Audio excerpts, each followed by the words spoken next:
As more and more begin to know, the status quo has got to go. They're bound to say yes to a man named Dr. No, a man who makes the establishment panic. Grassroots are growing way too wild, too organic.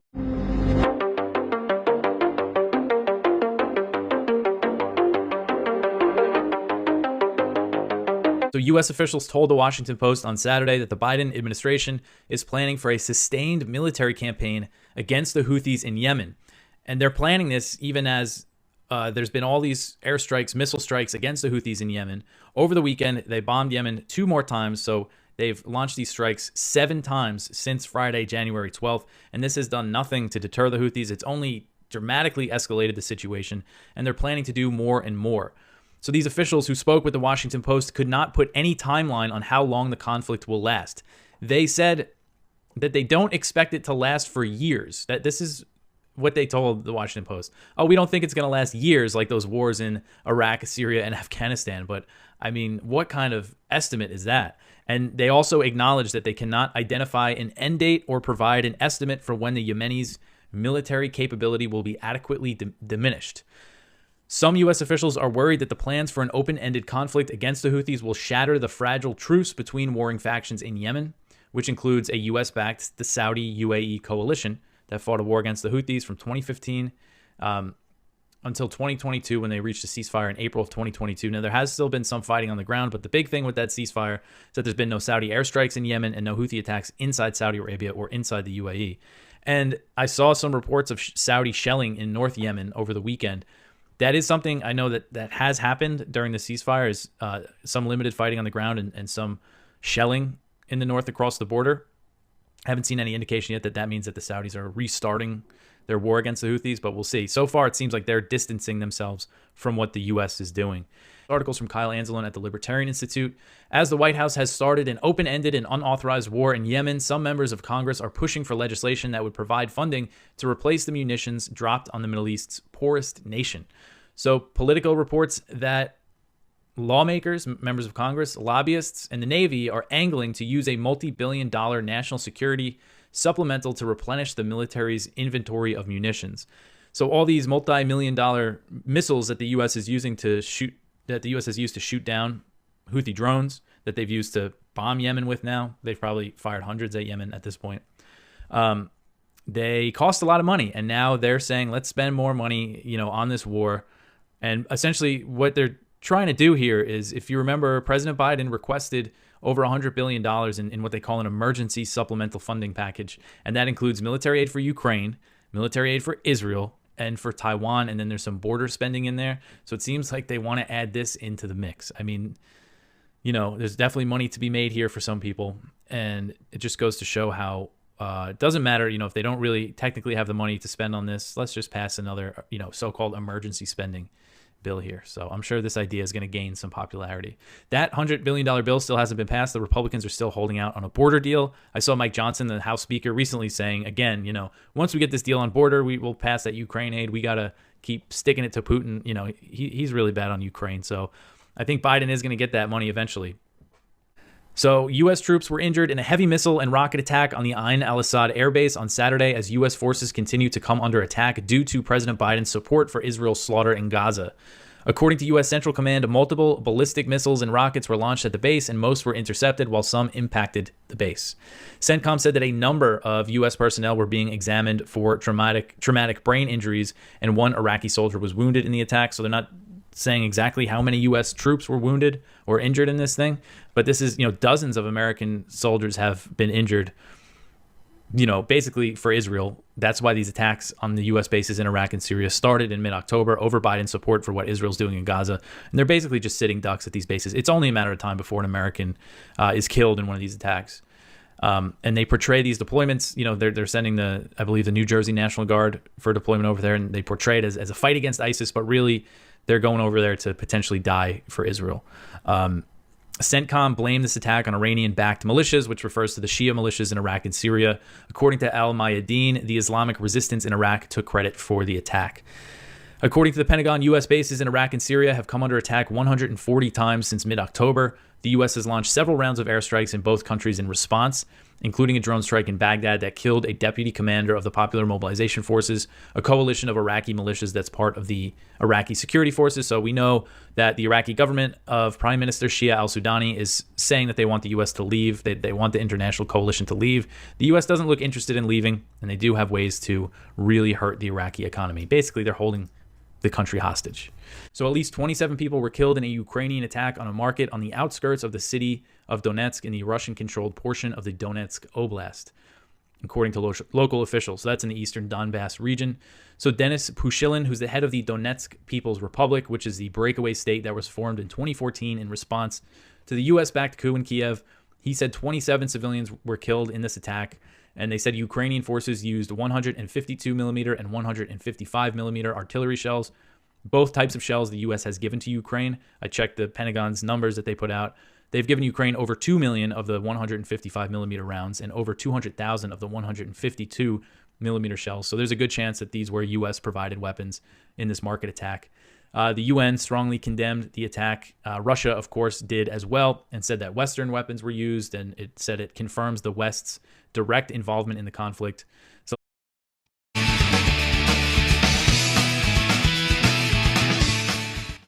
biggest change from the Snowden reporting and all of the controversy that ensued and the kind of consciousness that it changed was precisely that it altered, I think, permanently the perception that people have of the government, the United States government in particular, the nature of privacy, and how the internet has been weaponized into one of the most coercive tools ever created, first for surveillance and now for thought control through the censorship regime that is being implemented.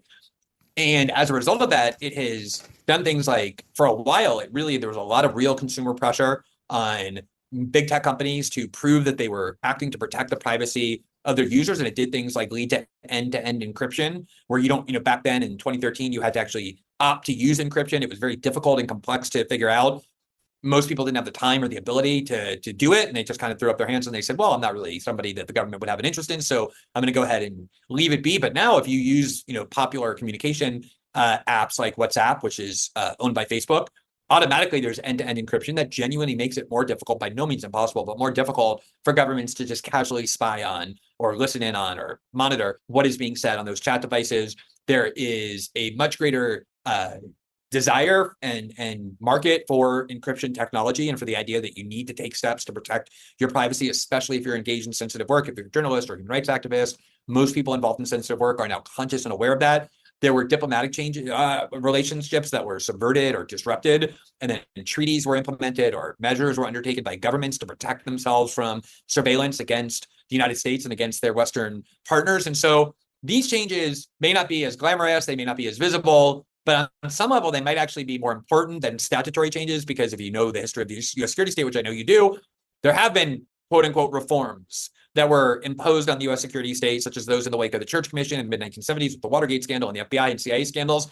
And they were far more illusory than they were anything else. The establishment of the FISA Court and intelligence committees. This is all just theater. Whereas changes in human perception and human behavior and the pervasiveness of encryption, I think these have put meaningful impediments in the path of governments. But let me get a few words from you about Julian Assange and WikiLeaks and what he's done and what kind of jeopardy he's in and what difference it makes. I think Julian Assange is the most consequential and pioneering journalist of our generation, because he was really the one who foresaw, before anybody else did, that the future of real journalism, not the kind that, the New York Times, CNN do, but like the kind where you confront real institutions of power and are able to expose their secret deceit and crimes that they do the most to keep hidden, was the fact that these institutions now store all of their secrets digitally, which makes it much easier in one way to transfer their secrets and to take them. When Daniel Ellsberg leaked the Pentagon Papers to the New York Times, one of his big challenges, and I've heard Ellsberg tell the story, is at the time you didn't have anything stored digitally. So for him to copy the Pentagon Papers, which was thousands of top secret documents, he literally had to go to a pharmacy with a bag of nickels or dimes and photocopy on a Xerox machine one page after the next. And obviously doing that is a very risky thing to do. It's easy to be detected. When Chelsea Manning transferred the Iraq and Afghanistan war logs to WikiLeaks and the diplomatic cables, about hundreds of thousands of top secret documents, she downloaded it all in about 30 minutes onto a thumb drive while she listened to a Lady Gaga album. And so it really changed everything in terms of the ability for these corporations or for these major institutions of state the power to have a huge vulnerability in how they keep their secrets. And the idea of WikiLeaks was we're going to create a way for people to submit information to us who work inside these agencies and maintain their anonymity. They're going to send it to us anonymously. No one can ever trace it. That was Julian's vision. That was something he understood before anybody else. It was something that he had the technical capacity as a former hacker to be able to create. And that was why WikiLeaks was so revolutionary and why it led to some of the most important stories of our time. I mean, Julian Assange has broken more major stories than every person who works in a media corporation combined.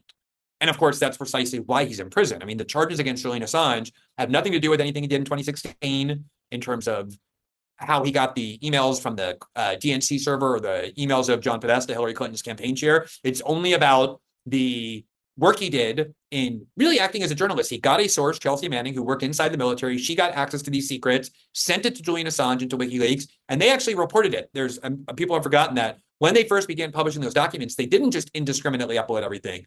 They partnered with the New York Times and the Guardian, and they redacted heavily all kinds of names, all kinds of information, and only then did they publish it.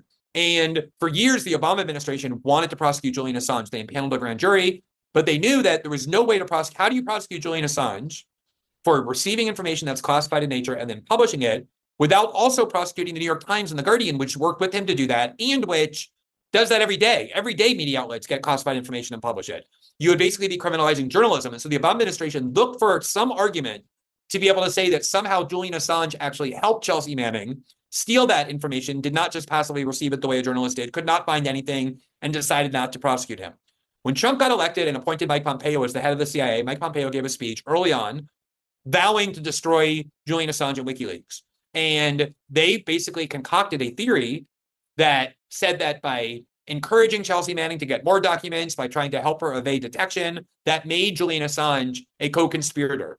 And the reason that's so dangerous is because every investigative journalist works with their source in that way. Oh, can you get me some more of this? Can you get me some more of that? Instead of just calling me on an open line, you should use encrypted chat technology so that you don't get caught. If you start calling that criminal, you're criminalizing investigative journalism. And I actually wrote an article in the Washington Post, not bad, warning of that this will criminalize all investigative journalism. 2 months later, I got my own source in Brazil who provided me with that big archive I talked about that, kind of became the biggest story in Brazil for about 2 years. And at the end of it, the prosecutors in Brazil, who were enraged by what I was able to report, used that theory to criminally indict me, to charge me with various crimes by saying that the minute I encourage my source to get more documents, or the minute that I encourage them to use more secure means of communication, I became part of the conspiracy. Now, in that case, the Brazilian Supreme Court intervened, ruled in my favor, said that the free press guarantee in the Constitution doesn't permit my prosecution. But it kind of proved the point that I was making before I even knew it would be me who would be the first test case, that they're trying to criminalize journalism. Julian Assange has been in prison since 2018, ever since Mike Pompeo bullied Ecuador into withdrawing their asylum protection. That was when the London police went in. They put him into a prison that is known as the British Guantanamo. It's where the highest security prisoners and terror suspects are held. His health was already suffering. He had been in that embassy for 6 years, no daylight, nothing else. And now he's in a harsh prison for 4 years while he waits extradition to the United States. And obviously his mental health, his physical health have been crippled. It's an incredibly tragic case. He's not been convicted of any crime.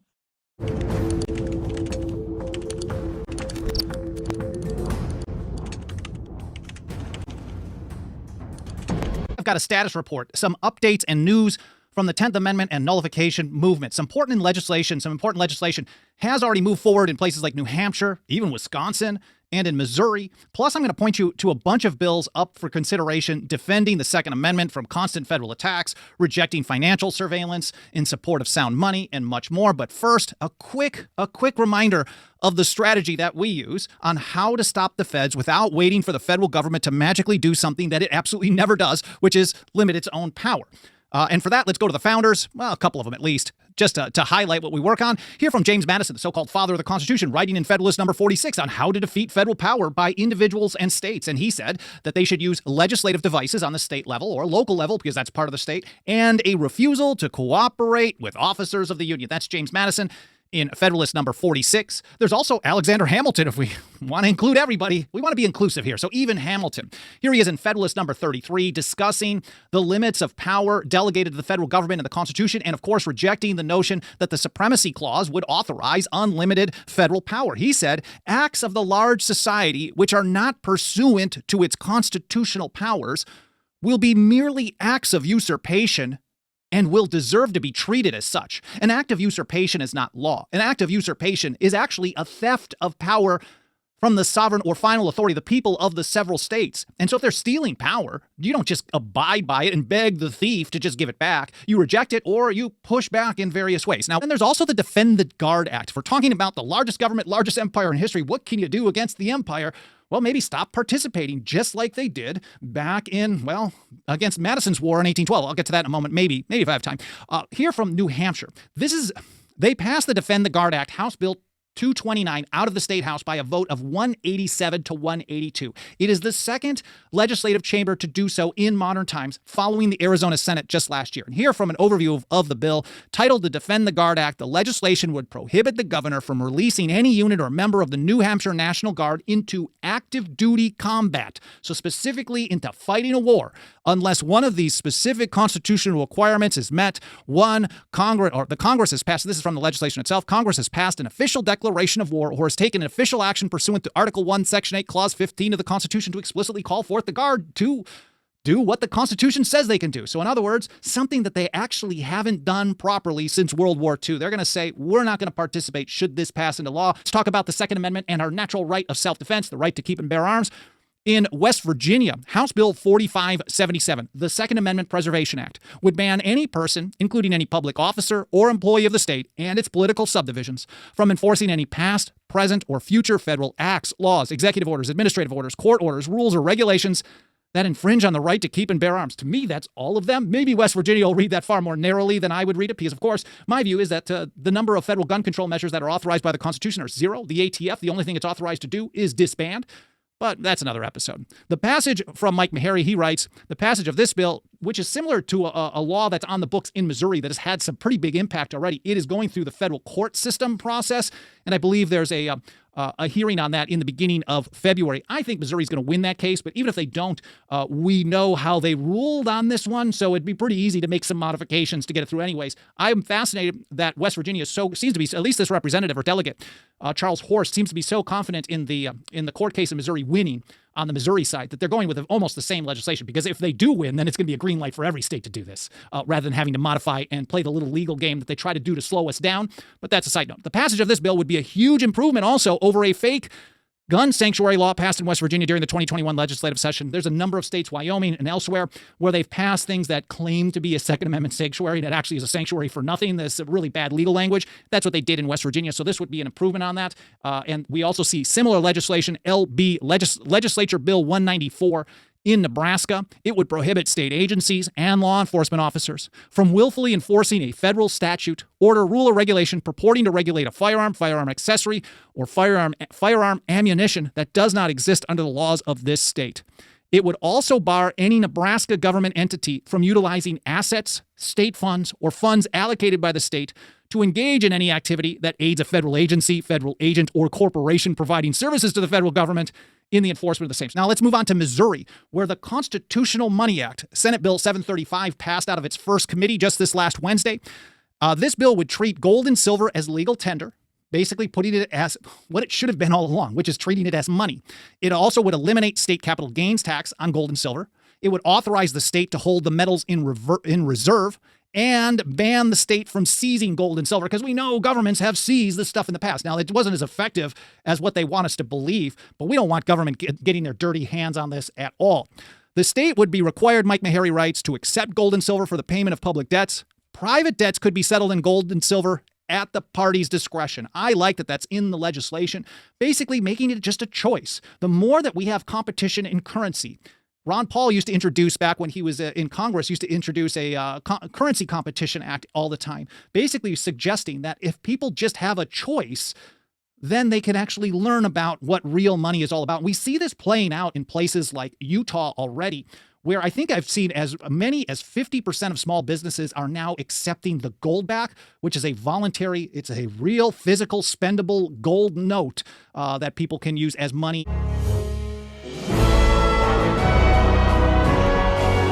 U.S. prepares for open-ended war against the Houthis in Yemen. Open-ended, that's same old stuff. You know, everything we've done, it looks like it's been open-ended, especially since World War II. Yeah. And unfortunately, we even got involved in some wars when we were declaring wars that didn't justify a whole lot of agony that we went through. If you look at the agony we went through in World War I and World War II, where we were participating in the rearrangement of the world, and also rearrangement of property lines that we're living with today and still fussing with. World War I did that. World War II has done that. So allowing the people locally to decide what kind of government they want is not part of the system that we're aware of, other than in theory, because people always arguing for power and control and money, and they seem to win out until we go broke, and then everything is up for grabs. So we're moving right now to that period where we're broke and things are up for grabs. But in the meantime, we have to deal with the details of war, and this is what David DeCamp is so excellent in. And one paragraph here he has, some U.S. officials are worried that plans for an open-ended conflict with the Houthis will shatter the fragile truce between warring factions in Yemen, which includes a U.S.-backed, Saudi Arabia-led coalition. So far, Riyadh has urged restraint and distanced itself from the U.S. anti-Houthi. Well, I guess they didn't get my message. Yeah. They want us to fight their wars. And that's, unfortunately, we've been anxious to fight the wars because our goals have always been empires, and now it becomes questionable because of our ability, our talents on our policies, as well as who's paying the bills. So things are in a change, and hopefully we can contribute to a more positive change than we have today. You said that we are not at war with the Houthis, but if you know, this tit-for-tat bombing, we bombed them 5 times now, so if this isn't war, can you just explain that a little bit more to us? If this isn't war, what is war? Sure, Laura. Sure. Great question. I just wasn't expecting it phrased exactly that way. Look, we do not seek war. We are not at war with the Houthis. In terms of a definition, I think that would be more of a clear declaration from the United States. But again, what we are doing and the actions that we are taking are defensive in nature. Okay, good stuff. We don't seek war. You are bombing them. You are literally bombing them. That would be like if you went up to someone and punched him in the face for no reason and said, well, I'm not seeking a fight with you. And so then why are you punching me? What would it be like without somebody to clarify things for us? You know, this really helps it. But did somebody write one time and say that we'll end up with perpetual war for perpetual peace? Yeah. And this is baloney that they have, you know. And it's perpetual, for sure. Yeah, well, she let something slip, though. She said, well, we're not at war because we don't have a declaration of war. It's interesting that she recognized that that's important, yet nevertheless they feel that they have the right. It's self-defense, however many thousands of miles away. The people in Yemen they're about to invade us. You know, that reminds me of when I had that little debate and made them vote on going to the war in Iraq, and one of the members got up and said, oh, this is important that it's not a declared war because it alters a lot of things. It sets up a new set of rules regarding insurance and different things like that. Yeah, that was interesting. That was. Now here it's getting even worse, Dr. Paul, and I hate to keep doing this, but let's look at this next clip because here's why Biden is doing this. There's no more audio. It's just from the article. The officials said Biden believed the United States had to act as what they describe the world's indispensable nation. So that's the reason why he is attacking and escalating in Yemen.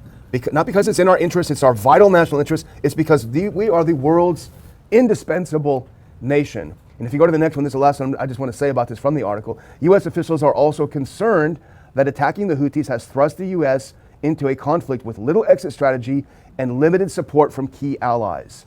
And this is where you point out, notably, America's most powerful Gulf partners have withheld their backing. Now, I can report that just before we went live today, it looks like the Saudis have launched an artillery strike across the border into Yemen. And that is a very dangerous escalation. It's one that Washington will love, because what it means, or what it could mean if it continues this way, is that the Saudi-Iranian rapprochement, which was very significant, may start to unravel now if the Saudis start attacking Yemen again. So you can only imagine the neocons in Washington rubbing their hands together and saying, more please, faster please. You know, a clip, this is something from Anti-War. We owe them some royalties for today, but U.S. intelligence says Israel is nowhere close to its goal of eliminating Hamas. Now, any expert that we were reading beforehand could have told us that.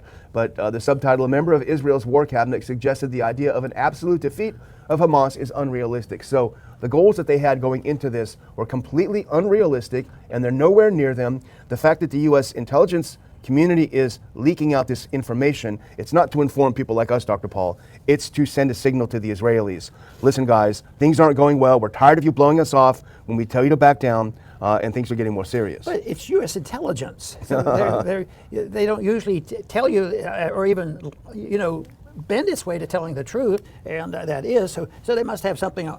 It's not going to hurt their fundraising. Yeah, we're having a tough time, but this is what we need, and that's what they keep doing all the time. Whether it was Korea or Vietnam or whatever, just add it.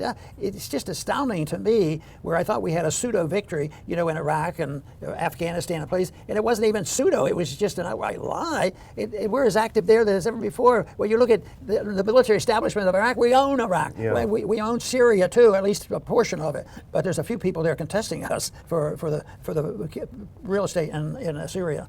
Well, what's interesting, what's happening in Israel is you're seeing a lot of military people saying your plan is total garbage. We're not winning. We're being defeated. We're taking a lot of casualties, a lot more than people think, a lot more than it's being reported. You've got families of the people being held by Hamas furious with Netanyahu because he refuses to negotiate with Hamas to get these people released, to get a ceasefire in place. The whole thing is going badly. Israel, in the face of the world, it's gone so far down. It only has one ally left, and that's the U.S. government. So things are going badly for Israel, and I think this is a signal from the powers that be, the deep state in the U.S. You've got to find a way to get out. You guys are doing a good job killing women and children, but you're not killing Hamas. You need to figure out how to solve this problem.